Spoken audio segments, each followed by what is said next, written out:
Not one we'll forget anytime soon, huh, Cecil? No, not at all. Sort of. Certainly, they had toured hard and people knew them, but I think that one really put them on the map. Hard to believe that was even before Jason Isbell's sort of residency there with the drive-by truckers through a stretch, and now he's obviously gone on to some great things. A different incarnation of DBT back then, but the two staples, I guess, Patterson Hood, Mike Cooley, those have sort of weathered everything that band's been through. Sure. They're the constants, and that's certainly taken nothing away from Jason and his songwriting and his talent. But it's been Patterson and Cooley's band, Patterson Hood and Cooley's band since the inception. So, and it's funny. I think one reason why people really embrace them is that they weren't like immediate critic darlings. They didn't captivate the New York press. They toured and they worked hard, and a lot of people had seen drive-by truckers at city stages or wherever they had played, and so I think their fans felt like they grew up along with them, along with the band, and that's just part of the reason that their fans are still as devoted as they are today. Yeah, I agree with that. There's some sweat equity, I think, the fans, and some ownership that, the access that fans have to a band like that feel maybe more so than the much quote unquote larger acts out there. Hey, Cecil, we're a week. 2001. I'll tell you one that and it may have been 2000, but I think it was 2001. Like the Strokes. The Strokes do one album. Everybody loves them. They're the hot new thing. But you don't have that equity in them. You just don't. And that's nothing against the Strokes. But, they just don't have that loyalty built up the way a band like Drive-By Truckers does. When we think back to that run by Miami from 1983 to 2001, I remember asking myself the question, would we see another team in this era of college football put something together similar to what Miami did over a stretch of, really it was a couple different stretches, I guess, within a stretch, but over an 18-year type span. And then USC was kind of that next program, I guess. But then what we've seen from Alabama here in the last 9 or 10 years, I don't know if I could have imagined that anywhere, especially given where Alabama was in 2001. That's a great point, and it's been a long stretch. You can still get into arguments, but I'll still, to this day, say I've never seen a roster like Miami's in 2001. When you just look at the guys that were on that team, it's unbelievable. Even without, and this is no knock at Ken Dorsey, but even without a great quarterback, they were so good at every other position, and so many multiple all-pros, Hall of Famers. I don't think there's. To me, it's the best. Larry Coker got handed the best roster in college football history. It's a great sort of comparison because you had Nebraska about that time too, Cecil, going from Tom Osborne to Frank Solich. You talk about inheriting rosters. A couple of guys knocked it out of the park and actually ended up meeting for a national championship at that time. They did, but very different kind of rosters, built differently. Nebraska certainly had some guys who went on to a lot of pro success, and they'd recruited well. But Miami wasn't entirely South Florida guys, but largely South Florida built, and just you just start in the backfield. They're 4 deep at running back. They're 4 deep with Clinton Portis, Najee Davenport, Willis McGahee, and Frank Gore. That's their 4 deep at running back. And running back probably wasn't their best position. The secondary was probably their best position. Yeah. Well, Is that Ed Reed? Ed Reed back there at safety? Antrell Roll, Philip Buchanan. It's just, Marquise Fitzgerald, Michael Rump. Yeah, I mean, think about that unit for a while. As linebackers, they got DJ Williams was the number one recruit in America, who was not actually from Southern Florida, was from California. But then they've got him, they've got Vilma, they've got Will Fork, they've got William Joseph. It's unbelievable.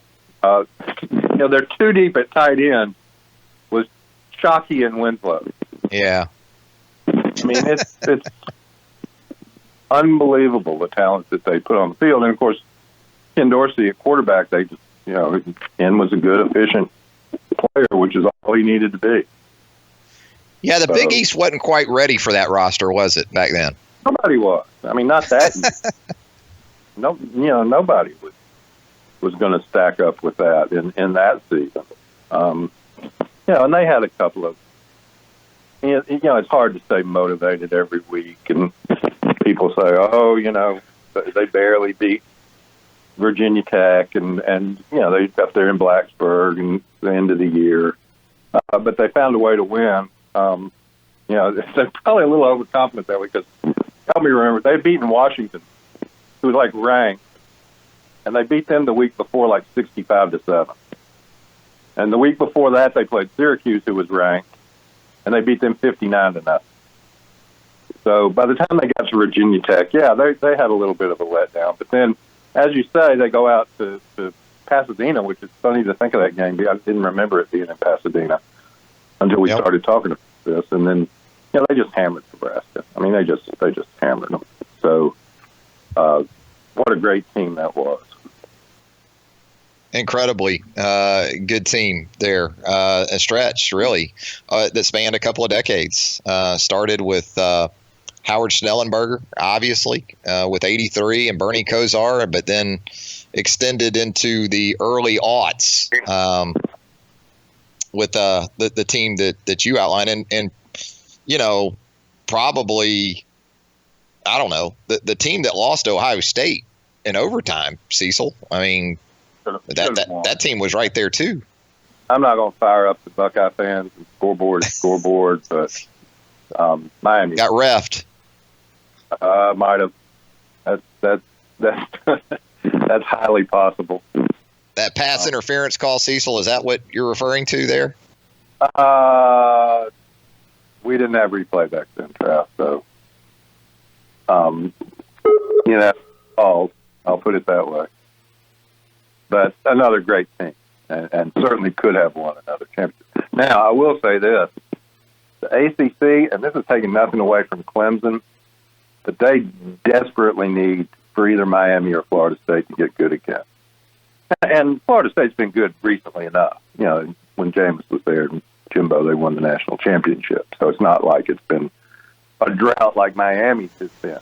But there is not, and we're going into media days. People talk about, well, what are they going to talk about at media days? And I have some idea of what the SEC coaches are going to talk about. What do the ACC coaches talk about? There's not an interesting ACC game on the schedule. There's not one. I mean, there's some that will be close, but there's interesting games, but they involve the SEC. Yeah, I'm talking about. That's the interesting games in the ACC. Yeah, Clemson, Texas A&M is interesting. Just because that's the only way you can see Clemson losing is against an SEC team.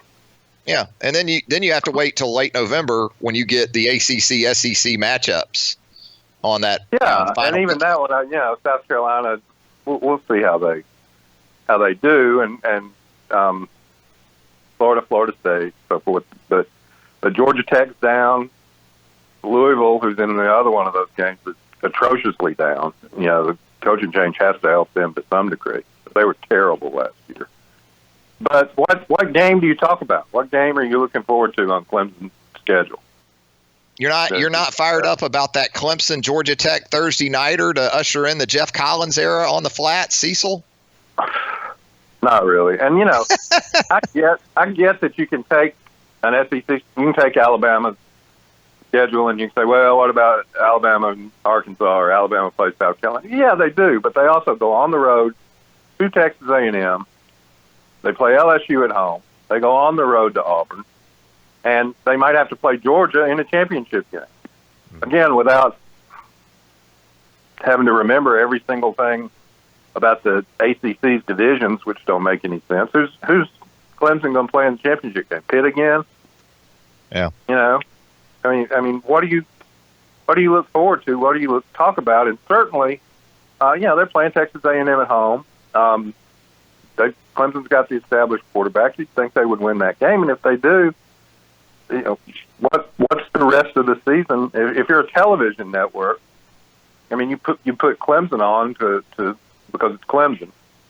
But what game is going to cause anybody to click over to the ACC game of the week?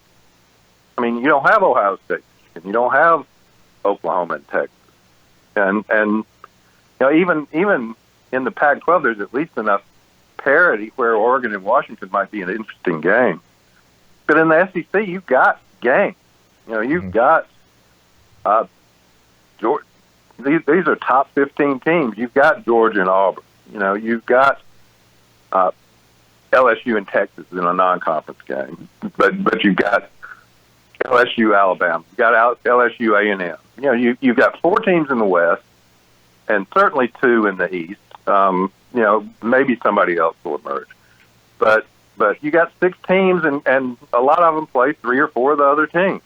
Alabama doesn't play Georgia and Florida this year. Next year they'll play Georgia, and that will be another one.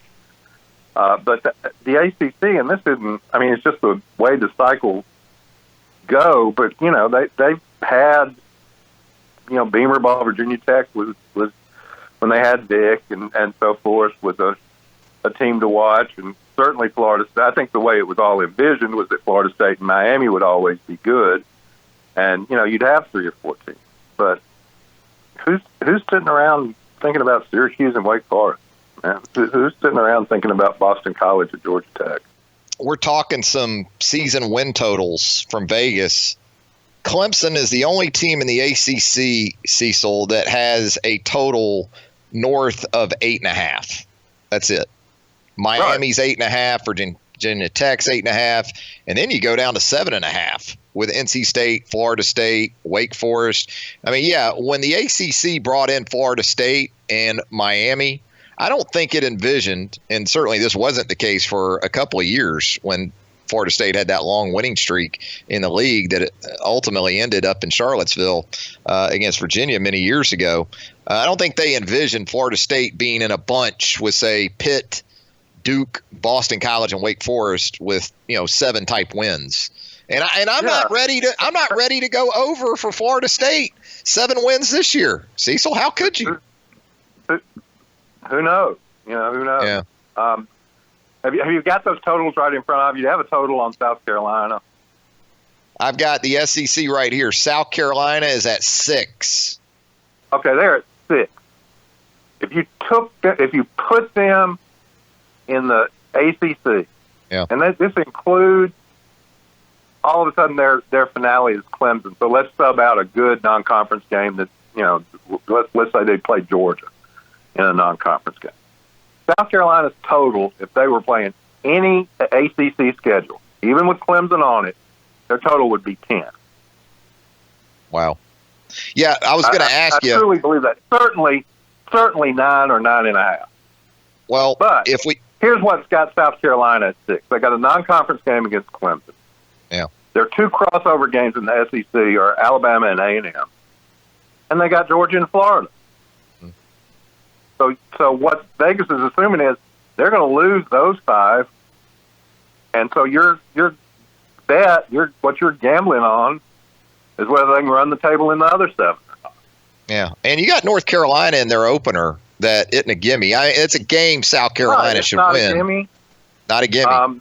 You know what else they've got that I wouldn't want to have necessarily, and you'll laugh. The audience will say, "Oh yeah, SEC." They got Appalachian State too. Yeah. Even with Satterfield moving on, that's not an easy game. That's still South Carolina should win that game. But if you're talking about being in Vegas, that's not one that you can just absolutely 100% say, yeah, I'm betting this total, I'm betting this over 6, because I know they're going to beat Appalachian State. Yeah, and the Sharps know plenty about App State, whereas the general betting public probably, or in all likelihood, doesn't. But if you trade those 5 SEC games, or 4, they're 2 crossovers, and they're Georgia, Florida in the East. And even if you keep Clemson over there, any 4 ACC teams you pick other than Clemson, because you're leaving Clemson on their schedule, aren't going to be as good as Alabama, A&M, Georgia, and Florida. Mm-hmm. And so instead of 6, they're probably playing 4 teams they can beat, and their total would be 9 or 10. And that's the difference. And people want to argue. The argument is not about the very single one team at the top of the league. It's about the full depth and quality and difficulty of the schedule. And South Carolina, you put South Carolina in the ACC right now, keep Clemson on their schedule as an ACC game, give them a tough non-conference game, give them Georgia. And their total is still 9 or 10. South Carolina, if you put South Carolina and Miami on a neutral field today, South Carolina is at 6, and it's projected win total, and Miami's at 8.5. Would you feel all that great about going with the team with an 8.5? I think Vegas would make South Carolina a favorite in that game. Yeah, be a toss-up anyway.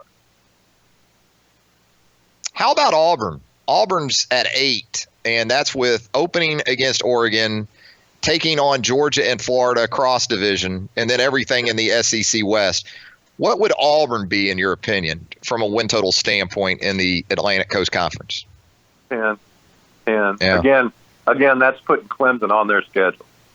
Yeah, and keeping this non-conference game with Oregon. But just give Auburn Clemson's schedule. Let's say, except again, let's say Clemson's on there. They're going to play Clemson. Right. Yeah. Just flip that. It's 9.5 or 10. Yeah, I think so. Now, Auburn's total is low for the same reason South Carolina's total is even lower. But Auburn's total is low because they've got the same 5-team SEC going, even worse SEC schedule. Because they got both the good teams in the East, Georgia and Florida, right? No, they don't play Florida. Auburn does this year. They do. They do. Okay, Georgia and Florida, and the 3 West teams that are just. Auburn can be really good, and those teams can be better. Mm-hmm. And so 8, giving them credit for beating one of those teams, or giving, if you're going to bet that way, you're saying they're going to beat one of those teams. Mm-hmm. Yeah, they've got Georgia, Florida, Alabama, LSU, Texas A&M, and Oregon. That's a pretty good run. And again, if you took just 3 of those games, if you took your divisional games out of there, took your crossover Florida, your random crossover, took Florida, LSU, and Texas A&M off, and put Virginia, Pitt, and North Carolina State. Who do you like Auburn in those 3 games? Who do you like against Auburn? None of them. Yeah. And again, you can say, yeah, well, they play Arkansas and Ole Miss and Mississippi. Yeah, but their other conference games then would be Tech and Boston College, and it just doesn't. And Florida, as they say, Florida State. Auburn's a favorite against Florida State. They're a favorite against Miami. Oh yeah, big time. So yeah, Auburn's at 10 easily in the ACC. Talking with Cecil Hurt of the Tuscaloosa News and Tidesports.com. Not sure if you've seen this today, Cecil, but Dallas billionaire and former UT Regent Tom Hicks, who we've heard from Tom a few times in the media. He's not shy about making his feelings known, especially when it comes to Texas football. Well, apparently he recently appeared on a podcast, Your Turn, with Corby Davidson, and according to Tom Hicks, that there was a plan in place following the 2012 season in which it was ready to go, Cecil. Nick Saban was going to transition into Texas head coach, taking over for Mack Brown. Apparently, according to Hicks anyway, he had lunch with Mack Brown to present that scenario to Mack. Mack did not appreciate it, became angry about it, and it didn't have any legs beyond that. Your thoughts as we sort of rehash things now at the end of a long offseason? Let me boil this down to one thing. Did he fire Mack? No. Sounds like he couldn't. Did he fire Mack? I don't think so. Can't fire the guy, can't hire the guy. You know, what about the legitimacy? If you don't have enough stroke to get the coach out that you want out, what are you talking about? Yeah. What are you talking about? It's like me saying, you know, if I were a LSU booster, say I've had it with Ed. Well, can you do something about it? Well, no. You know, I can't. Where's the check? Yeah. Well, then, what difference does it make if you want Jimbo or you want Urban Meyer? But you can't even get rid of the guy you got. So again, more power to him being a billionaire. He can be a double billionaire because he's not getting the coach fired. Had lunch with Mac. What did you say at that lunch? You know, hey Mac, we'd sure like you to get your butt out of the way. You know, and Mac said no. And then where are you? Yeah. So he can't even get that done, and he's going to turn around and hire Nick Saban. Come on. Well, and it's always in reference to Jimmy Sexton, you know, in these stories. And could it be, Cecil, that maybe Jimmy's doing his job Sure, in relation to all that? Absolutely. But I'm just saying, you can talk all you want to about what was in place. You couldn't even get from A to B, much less from B to C. You're having lunch with Mac, and you can't come in there and say, Mac, I hate to tell you, but you're out. Here's the check. Yeah. Here's the check. And if you can't do that, how can you hire somebody? The foodie in me, Cecil, has me more interested in where the lunch took place there in Austin. So many good options, you know. I'm not dined much in Austin. I'm sure it's wonderful. I'm sure there's plenty of places, including, you know, in addition to having the university there, it's the state capital. So you know there's Franklin Barbecue. There's an ultra high end expense account steak place. Yeah. You know, you could go that route.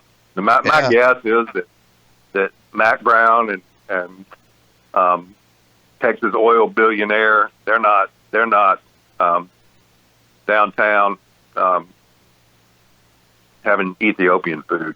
They're not on 6th Street. So they're not having tacos from one of the trucks, which are great, which are wonderful. Yeah. But that's my guess.